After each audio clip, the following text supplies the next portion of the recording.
Hello friends, कैसे हैं आप सभी लोग। आई होप आप सब लोग बिल्कुल ठीक होंगे। चलिए शुरू करते हैं आज की वीडियो। आज की वीडियो बहुत ही ज़्यादा इम्पॉर्टेंट है आप सभी के लिए। इम्पॉर्टेंट इसलिए है कि आप सभी जानते हैं कुछ दिन पहले झारखंड टेट की जो है नोटिफिकेशन आया था। उसमें हमने आपको बताया था कि अगर आपका जो है सीटेट क्लियर है तो भी, और अगर नहीं है तो भी, अगर आप अदर स्टेट में टीचिंग से रिलेटेड जॉब लेना चाहते हैं तो झारखंड में भी जो है झारखंड टेट निकला हुआ है। और उसके साथ ही साथ उत्तराखंड टेट भी यहाँ पे जो है उसका भी नोटिफिकेशन आ गया है। इसके भी फॉर्म अप्लाई होने शुरू हो गए हैं।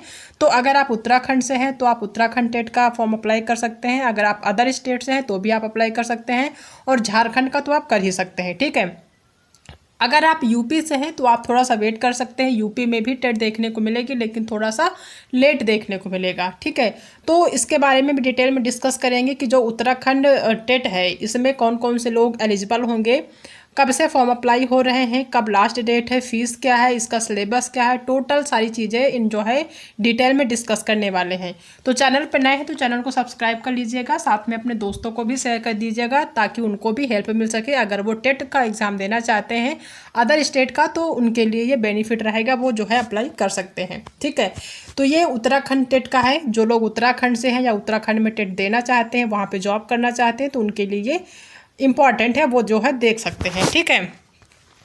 तो क्या है, इसको डिटेल में देखते हैं क्या क्या इसमें जो है इन्फॉर्मेशन दी गई है। ये जो है एक नोटिस आया है, इसको कह सकते हैं। यहाँ पे जो है दिया है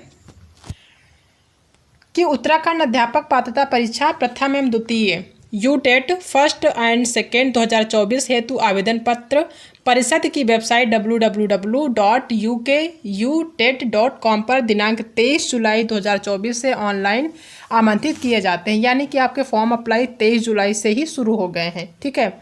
आवेदन पत्र ऑनलाइन भरने की जो अंतिम तिथि है वो 17 अगस्त है। तो ज़्यादा टाइम आप सभी के पास नहीं है। 23 जुलाई से है और 17 अगस्त को लास्ट डेट है। आप जो है और जितनी जल्दी हो सके अगर आप चाहते हैं उत्तराखंड टेट देना तो आप दे सकते हैं। ठीक है। उसके लिए क्या क्या जो है क्राइटेरिया होने चाहिए उसके बारे में भी डिटेल में देख लेते हैं। ठीक है। यहाँ पे जो अर्हता दिया गया है, क्या दिया गया है कि उत्तराखंड अध्यापक पात्रता परीक्षा 1 से 5 तक, ठीक है, यूटेट फर्स्ट पेपर में होगा। उसके लिए जो न्यूनतम अर्हता है क्या होनी चाहिए, न्यूनतम 50% अंकों के साथ उच्चतर माध्यमिक एवं प्रारंभिक शिक्षा शास्त्र में द्विवर्षीय डिप्लोमा या डीएलएड या बीटीसी होना चाहिए। सिंपल सी बात है कि अगर आप जो है उत्तराखंड का टेट देना चाहते हो या फिर झारखंड का टेट देना चाहते हो या फिर उत्तर प्रदेश का टेट देना चाहते हो तो इन सभी के लिए जो एलिजिबिलिटी होती है वो यही होती है कि अगर आपने डीएलएड या बीटीसी किया हुआ है जो कि 2 वर्ष का होता है तो भी आप एलिजिबल हैं। अगर आपने जो है 2 वर्ष का बीएड किया हुआ है तो भी आप एलिजिबल हैं। ठीक है। या फिर जो है आप 50% के साथ बीएलएड आपने किया है 4 वर्षीय तो भी आप एलिजिबल माने जाएंगे। ठीक है। जो बीएलएड होता है 4 वर्ष का वो आपने अगर किया है तो आप एलिजिबल होंगे। 2 वर्ष का जो बीएड होता है वो आपने किया है तो वो भी एलिजिबल होंगे, बस उसमें पास होना चाहिए। ठीक है। तो ये एलिजिबिलिटी है किसी भी स्टेट के टेट के लिए। ठीक है। तो इसमें बहुत ज़्यादा माथापच्ची करने की ज़रूरत नहीं है। अगर आपको डिटेल में पढ़ना तो हम शेयर कर देंगे अपने टेलीग्राम चैनल पे, वहाँ पे जाके देख सकते हैं। ठीक है। और दूसरी चीज़ है कि अगर आप सेकंड पेपर देना चाहते हैं यानी कि 6 to 8 के लिए जो सेकंड पेपर के तौर पे जाना जाता है उसके लिए जो एलिजिबिलिटी है वो ये है कि स्नातक और प्रारंभिक शिक्षा में द्विवर्षीय डिप्लोमा बीटीसी और डीएलएड होना चाहिए, या फिर 50% अंकों के साथ फिर आपका 1 वर्षीय स्नातक बीएड या एलटी शिक्षा शास्त्री उत्तीर्ण होना चाहिए, यानी कि जो 1 साल का होता है वो, या फिर जो है आपका 1 वर्षीय स्नातक न्यूनतम 25% अंकों के साथ स्नातक एवं शिक्षा शास्त्र में 1 वर्षीय स्नातक बीएड एलटी शिक्षा शास्त्री वे नियमों के अनुसार प्राप्त किया गया हो, या फिर आपने 4 वर्षीय बीएलएड किया हो, या फिर 4 वर्षीय जो है आपने यानी कि उच्चतर माध्यमिक एवं 4 वर्षीय न्यूनतम 50% अंकों के साथ उच्चतर माध्यमिक अथवा इसके समकक्ष एवं 4 वर्षीय बीए बीएससी एड या फिर बीएड या बीएससी एड किया हो। ठीक है। तो ये आप जो है इसमें फॉर्म फिलअप कर सकते हैं। ठीक है। दूसरी जो इम्पोर्टेंट चीज़ है वो ये है, यहाँ पे दिया गया है कि ऐसे अभ्यर्थी जो वर्षीय डिग्री जो 2 वर्षीय डिग्री या डिप्लोमा प्रशिक्षण पाठ्यक्रम अथवा 4 वर्षीय डिग्री प्रशिक्षण पाठ्यक्रम में प्रशिक्षण प्राप्त कर रहे हों अथवा प्रवेश ले चुके हों, उनको परीक्षा में अंतिम रूप से प्रवेश दिया जाएगा।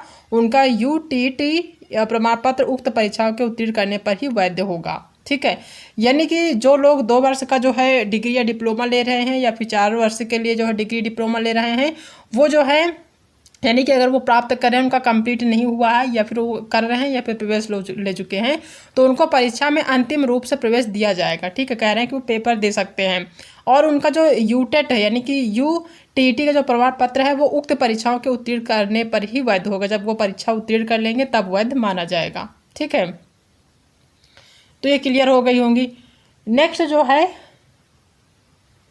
देख लेते हैं कि अध्यापक पात्रता परीक्षा बहुविकल्पी प्रश्नों पर आधारित होगी। जाहिर सी बात है कि ऑब्जेक्टिव प्रश्न होंगे। प्रत्येक प्रश्न 1 अंक का होगा। किसी भी प्रश्न में ऋणात्मक अंक नहीं दिया जाएगा। परीक्षा अवधि 2 घंटा अथवा 2 घंटा 30 मिनट की होगी तथा प्रश्नों की संख्या 150 होगी। भाषा के प्रश्न पत्रों के अलावा अन्य प्रश्न पत्र द्विभाषिक अर्थात हिंदी तथा अंग्रेजी में मुद्रित किए जाएंगे। यानी कि जो आपका पेपर होगा वो जो है 2.5 घंटे का होगा। 150 क्वेश्चन होंगे। हर क्वेश्चन 1 नंबर का होगा। ठीक है, यानी कि 150 क्वेश्चन होगा, 150 नंबर का होगा, 2.5 घंटे का होगा। कोई नेगेटिव मार्किंग नहीं है इसमें। और जो है जो पेपर होगा आपका हिंदी और इंग्लिश दोनों में होगा। ठीक है, तो जैसे आपका सीटेट का पेपर होता है वैसे ही सेम होगा। दूसरी जो इम्पॉर्टेंट चीज़ है कि अगर आप जो है उत्तराखंड का टेट देना चाहते हैं तो उसमें कौन कौन से सब्जेक्ट होते हैं, आपको तैयारी कैसे करनी होगी। ठीक है, तो सब्जेक्ट जो होंगे इसमें आपके 5 सब्जेक्ट हैं पेपर फर्स्ट में, यानी 1 से 5 तक के जो सब्जेक्ट हैं वो 5 हैं। पहला आपका बाल विकास एवं पैडागोजी है। दूसरा प्रथम भाषा जो भी आप लेते हैं। द्वितीय भाषा में जो आप लेते हैं गणित है, पर्यावरण अध्ययन है। ठीक है, ये सभी जो आपके सब्जेक्ट हैं वो सभी 30-30 नंबर के, यानी कि बाल विकास भी 30 नंबर का है, प्रथम भाषा जो लेते हैं वो भी 30 नंबर का है, द्वितीय भाषा जो लेते हैं वो भी 30 नंबर का, गणित भी 30 नंबर, पर्यावरण अध्ययन का, यानी टोटल आपका 150 नंबर का पेपर होगा, 150 अंक का। ठीक है, तो ये पेपर फर्स्ट हो गया। दूसरा जो है जो 6 to 8 के लिए पेपर सेकेंड होगा, उसमें बाल विकास एवं पैडागोजी के 30 प्रश्न होंगे, प्रथम भाषा के 30 प्रश्न होंगे। ठीक है, द्वितीय भाषा के भी 30 प्रश्न होंगे।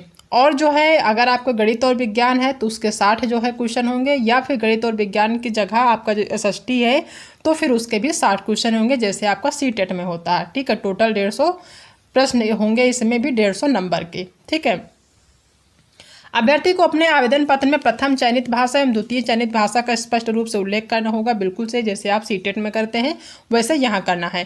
प्रथम भाषा जो अध्यापन की भाषा होगी के रूप में अभ्यर्थी को हिंदी एवं अंग्रेजी में से किसी एक भाषा का चयन करना होगा तथा उक्त भाषा के प्रश्न पत्र का स्तर द्वितीय चयनित भाषा से उच्चतर होगा। ठीक है, द्वितीय भाषा के रूप में अभ्यर्थी को हिंदी, अंग्रेजी, संस्कृत एवं उर्दू में से किसी एक भाषा का चयन करना होगा जो कि प्रथम चयनित भाषा से भिन्न होगी। यानी कि अगर आप प्रथम भाषा में हिंदी लेते हैं, ठीक है, तो सेकंड भाषा में फिर आप हिंदी नहीं ले सकते। हिंदी के अलावा आप अंग्रेजी ले सकते हैं, संस्कृत ले सकते हैं, उर्दू ले सकते हैं। ठीक है, अगर आपका प्रथम भाषा इंग्लिश है तो द्वितीय भाषा में आप अंग्रेजी छोड़ के हिंदी, संस्कृत, उर्दू में कुछ ले सकते हैं। ठीक है, यानी दोनों भाषा मैच नहीं होगी। प्रथम भाषा से डिफरेंट दूसरी भाषा, यानी जो प्रथम भाषा में जो भाषा रहेगा प्रथम सब्जेक्ट में, यानी प्रथम भाषा में जो भाषा रहेगा वो सेकेंड भाषा में वो भाषा नहीं रहेगा। उसके अलावा कोई दूसरी भाषा आप ले सकते हैं जैसे आप सीटेट में करते हैं। ठीक है, यूटेट द्वितीय के लिए गणित एवं विज्ञान अथवा सामाजिक अध्ययन में से किसी एक विषय का चयन करना होगा। सिंपल सी बात है, जैसे सीटेट में करते हैं। द्वितीय भाषा के द्वितीय सब्जेक्ट के लिए गणित या विज्ञान आपका होगा या फिर सामाजिक विज्ञान यानी कि एसएसटी होगा, दोनों में से एक होगा। ठीक है, अगर आप मैथ और साइंस से हैं तो फिर गणित और विज्ञान ही होगा। जाहिर सी बात, अगर आप साइंस से हैं और अगर आप आर्ट्स से हैं तो आप जो है आपका एसएसटी होगा। ठीक है, तो ये सिंपल सी बात है। इसमें जो दिया गया है न्यूनतम अर्हतांक क्या होगा, अध्यापक पात्रता परीक्षा यानी टेट में सामान्य वर्ग के अभ्यर्थी के लिए जो न्यूनतम उत्तीर्णांक है वो 60% है, यानी कि 60% पे ही आपका पास माना जाएगा। किसके लिए, जो सामान्य वर्ग के हैं, जो जनरल हैं। ठीक है, और जो ओबीसी, एससी, एसटी है उनके लिए 40% पे जो है उत्तीर्ण माना जाएगा, पास माना जाएगा। ठीक है, तो ये हो गया। शिक्षकों की नियुक्ति चयन राज्य सरकार की संगत अध्यापक सेवा नियमावली तथा समय समय पर जारी नियम निर्देश के अंतर्गत ही किया जाएगा। अध्यापक पात्रता परीक्षा आयोजन हेतु अधिकृत संस्था जो है ये अलग बात, ये नहीं देखना। फिर ठीक है, दूसरी चीज़ जो इम्पोर्टेंट है वो देखते हैं। हाँ, यहाँ पे अगर वैलिडिटी की बात करें तो इसमें दिया है कि अध्यापक पात्रता परीक्षा में कोई भी अभ्यर्थी एक या एक से अधिक बार सम्मिलित हो सकता है। इसके अतिरिक्त अध्यापक पात्रता परीक्षा उत्तीर्ण अभ्यर्थी अपने अंक सुधारने हेतु भी इस अध्यापक पात्रता परीक्षा में सम्मिलित हो सकता है। यानी कि अगर आपने उत्तराखंड टेट इससे पहले दिया है या कहीं किसी और अदर स्टेट में दिया है तो भी आप यहाँ पे दे सकते हैं। सिंपल सी बात, जैसे सीटेट आप एक से अधिक बार दे सकते हैं तो उसको भी आप दे सकते हैं। अध्यापक पात्रता परीक्षा प्रमाण पत्र की जो वैधता है अवधि वो आजीवन होगी, यानी कि लाइफ टाइम होगी। अगर आपने एक बार पास कर लिया है, आपके अच्छे नंबर आ गए हैं, तो दोबारा आपको एग्जाम देने की जरूरत नहीं है। अध्यापक पात्रता परीक्षा प्रत्येक वर्ष आयोजित की जाती है। ये तो अलग बात है होती है कि नहीं होती है, ठीक है। आप जानते होंगे कितने बार आयोजित होती है। हालांकि सीटेट तो होता है लेकिन यूपी टेट बहुत कम देखने को मिलता है, तो ये अलग बात है, ठीक है। दूसरी चीज़, अगर शुल्क की बात करें, अगर आप आवेदन करते हैं तो आपका जो है शुल्क कितना लगेगा, फीस कितनी लगेगी। तो अगर आप सामान्य एवं अन्य पिछड़ा वर्ग के अभ्यर्थी हैं तो आपका जो है फर्स्ट पेपर के लिए जो होगा, यानी फर्स्ट और सेकेंड यूटेट फर्स्ट और सेकेंड पेपर में किसी एक परीक्षा हेतु आपको 600 रुपये देना होगा। अगर आप प्राइमरी के लिए जो है फॉर्म अप्लाई करते हैं तो 600 देना होगा, या फिर अगर आप प्राइमरी के लिए नहीं सिर्फ सेकंड पेपर के लिए जूनियर के लिए अप्लाई करते हैं तो 600 होगा। अगर आप दोनों पेपर एक साथ अप्लाई करना चाहते हैं, आप चाहते हैं कि फर्स्ट पेपर भी दें और सेकेंड दे, तो आपको जो है 1000 देना होगा। और अगर आप एक पेपर के लिए आवेदन करते हैं तो 600 रुपये आपको फीस देनी होगी। किनको?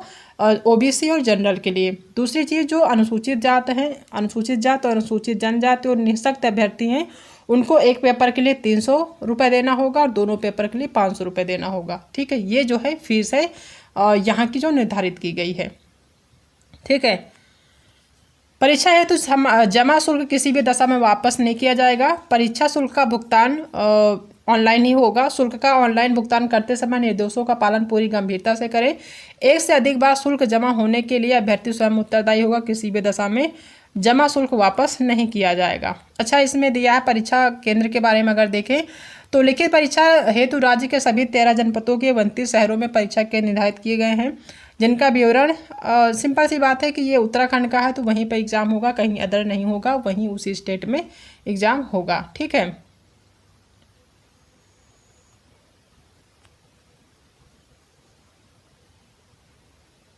ठीक है, एडमिट कार्ड आपको जो है ऑनलाइन ही देखना है, अपना जो है डाउनलोड करना है, तो ये अलग बात है, ठीक है। बाकी इसमें परीक्षा कक्ष में प्रवेश, अगर आप एग्जाम देने जाते हैं तो परीक्षा कक्ष में अभ्यर्थी को केवल परीक्षा प्रवेश पत्र यानी कि एडमिट कार्ड लेके जाना है, नैना काला बॉल पेन लेके जाना है, फोटो युक्त आपको पहचान पत्र लेके जाना है, ठीक है, जिसमें आपका आधार कार्ड हो सकता है, ड्राइविंग लाइसेंस हो सकता है, वोटर आईडी हो सकती है, पासपोर्ट, पैन कार्ड, इनमें से कोई एक चीज़ लेके जाना है, ठीक है। परीक्षा प्रारंभ होने के 30 मिनट बाद किसी भी अभ्यर्थी को किसी भी दशा में, तो अलग की बात है, जब आपका एग्जाम होगा तो देखना है। पेपर आपका ऑफलाइन ही होगा, यानी कि OMR सीट पे होगा, आपको OMR जो है सीट फिल करनी होगी वहाँ पे, ठीक है, ऑनलाइन पेपर नहीं होगा। तो ये कुछ इंपॉर्टेंट चीज़ें थी जो हमने डिस्कस कर लिया है। जो सबसे ज़्यादा इम्पॉर्टेंट है वो आपका फॉर्म अप्लाई करना है। सबसे पहले आप फॉर्म अप्लाई कर दें, उसके बाद जो सारी चीज़ें हैं वो आप देखते रहिएगा, ठीक है। तो फॉर्म आप अप्लाई कर दीजिए। फॉर्म अप्लाई करने का जो है डेट है वो 23 तारीख से शुरू हो गया है, और जो लास्ट डेट है फॉर्म अप्लाई करने का वो जो है आपका कब है, 17 अगस्त को है। तो इस चीज़ को ध्यान रखना है, आप जो है फॉर्म अप्लाई कर सकते हैं। इसमें किसी भी स्टेट के जो अभ्यर्थी हैं, मेल हैं, फीमेल हैं, कोई भी हैं, वो अप्लाई कर सकते हैं। और सबसे अच्छी बात यह है कि अभी कल जो है सीटेट का आंसर की जारी हुआ है, तो बहुत सारे लोगों ने अपना आंसर की देख लिया होगा, सबको पता चल गया होगा कि उसके कितने नंबर हैं। अगर आप सभी सीटेट में पास हैं, ठीक है, तो जो है तब तो अच्छी बात है। आप चाहें तो फॉर्म वहाँ पे अप्लाई कर सकते हैं, नहीं तो आपके पास एक मौका मिलेगा BPSC TRE 4th का, ठीक है। लेकिन अगर सीटेट आपका क्लियर नहीं है तो आप श्योर यहाँ पे मतलब आपको करना चाहिए, या चाहे आप झारखंड का टेट दें या फिर उत्तराखंड का टेट दें, आपके लिए ये जो है अच्छा मौका है जिनका सीटेट क्लियर नहीं हुआ है। हालांकि जो सीटेट नेक्स्ट होगा वो दिसंबर में होगा, उसके लिए आपके पास टाइम है, उससे पहले ये एग्ज़ाम हो जाएगा। तो अगर आप इसमें जाना चाहते हैं, आप जो है आपको लगता है कि जो टेट का एग्ज़ाम होता है वो सीटेट के अकॉर्डिंग ईजी होता है, तो आप इसमें जो है अपनी किस्मत आजमा सकते हैं, कह सकते हैं आप तैयारी अच्छे से करेंगे, श्योर है कि पेपर निकल जाएगा। ठीक है। आपके जो स्टेट के आसपास अगर आपका झारखंड है तो आप दे सकते हैं, उत्तराखंड है तो उत्तराखंड दे सकते हैं। दोनों में आपका टेट निकला हुआ है, फॉर्म अप्लाई शुरू हो रहे हैं, कर दीजिए। और जैसा ही यूपी के हैं, अगर आप यूपी से हैं, यूपी से टेट निकलता तो उसमें भी आप अप्लाई कर सकते हैं। ठीक है, तो ये मौका है उन लोगों के लिए जिनका सीटेट क्लियर नहीं हुआ है इस बार।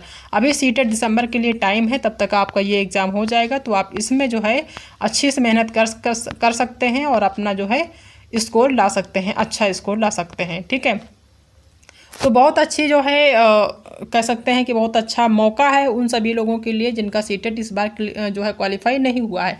और जिनका हो गया है, अगर वो चाहें तो भी अप्लाई कर सकते हैं, नहीं चाहते अप्लाई करना तो उनके लिए तो एक मौका है ही TRE 4 का।